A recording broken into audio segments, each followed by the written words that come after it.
Sa vlog na ito ni Mang Ile ay nasa sasakyan ito kasama si Peter Paul. At sinabi nitong magmimisyon sila sa medyo malayo-layong lugar, sa Cabanglasan, Bukidnon. Pina-search niya pa ito kay Peter Paul at sinabi ni Peter Paul na nasa 100 mahigit na kilometro ang lalakbayin nila.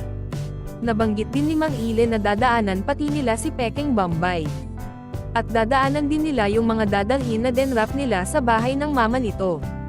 Pinasasalamatan din ni Mang Ile ang sponsor na si Tita PB Angel sa mga padalang mga bags, school supplies at mga payong.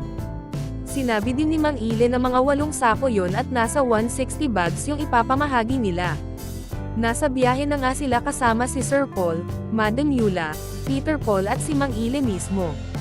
Napahinto sila dahil may nakita silang backhoe na nagtatabi ng malaking bato sa gitna ng kalsada, may tao din sa gitna na nagsisilbing taga-sinyas sa mga dumadaang sasakyan. Naghihintay muna sila kung kailan pwede na bago pa sila makadaan.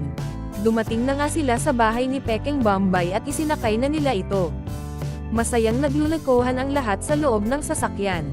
Habang binabaybay nila ang daan papunta sa lugar ay may nadaanan na naman silang isa pang backhoe na nagke-clearing sa daanan, pero nakadaan naman din sila agad. At muli ay huminto na naman sila at hindi pa pwedeng dumaan dahil inaayos pa yung daanan at tinamaan daw ng landslide. Nagtanong naman si Mang Ile sa mga tao doon kung kailan ito nangyari, sumagot naman ang mga ito na kaninang mga 3:00 ng madaling araw. Itinuro din ni Mang Ile kung saan naroon si Peking Bombay at Peter Paul.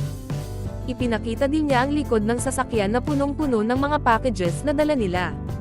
8 sako nga daw ng bag at may tinayre pa silang 2 sako pa, isang carton ng payong galing nga daw kay Tita PB Angel at may generator din silang dala-dala, para makapag-charge sila. Ipinakita din ni Mang Ile ang mga nakapilang sasakyan na naghihintay na makadaan sa harapan ng sasakyan nila. Sabi pa ni Mang Ile na medyo matagal-tagal pa na ma-stranded sila, gawa ng tinanggal pa muna yung mga nakaharang sa daan dahil sa landslide. Matano din yung backhoe na abala sa pagkakarga ng mga gumuhong lupa at bato doon sa malaking dump truck. Pinakita din ni Mang Ile ang mga taong na-stranded din sa kabilang bahagi ng kalsada. Halatang malaking parte ng bundok ang gumuho at dumaos-os sa daanan. Nabanggit din ni Mang Ile na may bulldozer at 2 backhoe ang nandoon para mag-clearing sa daan.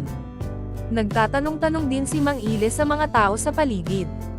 Nakadaan na nga ang sasakyan nila Mang Ile at nagluluko pa ito sa mga nas-agap niyang balita mula sa taong napagtatanungan niya sa paligid.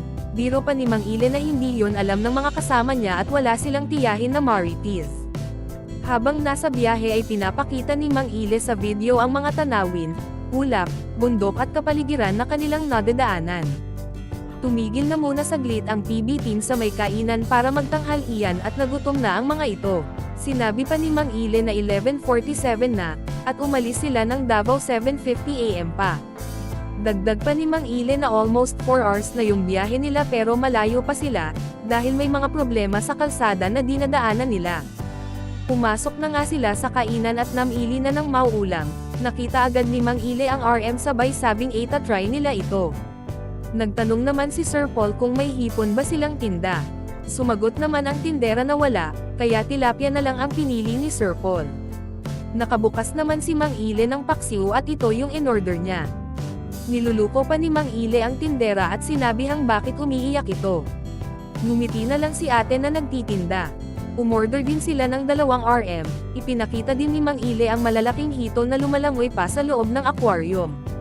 Itinuro din ni Sir Paul kina Mang Ile kung ano ang itsura ng sili doon sa tarpaulin na nakasabit sa may harapan ng tindahan. Mapapansin din ang isang malaking kaldero ng kumukulo pang RM. Pinaliwanag din ng nagtitinda na ang RM ay ang soup number 5 kung tawagin sa mga malalaking restaurant. Nabanggit din ni Mang Ile na kasalukuyang nasa San Fernando, Bukidnon pa sila. Pinakita din ni Mang Ile ang malaking sungay na nakasabit sa may haligi ng kainan.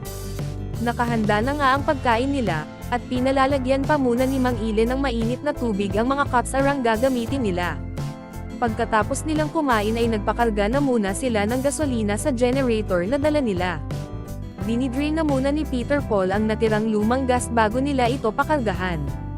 Tapos na nga sila magpakarga at bamiyahe na naman sila papunta sa destinasyon nila, sa Cabanglasan, Bukidnon. Ipinakita ni Mang Ile ang mga tanawin na nadadaanan nila habang bumabiyahe. Narating nila ang dulo ng kalsada pero bumalik sila kasi walang daanan doon sa napuntahan nila. Tumigil na muna sila saglit para makapagpahinga. Ipinakita din ni Mang Ile ang mga maliliit na mga bundok, ang lugar kung saan sila pupunta. Sa municipality ng Cabanglasan at natatanaw na nila ito. Tinanong naman ni Mang Ile si Peter Paul kung anong oras na.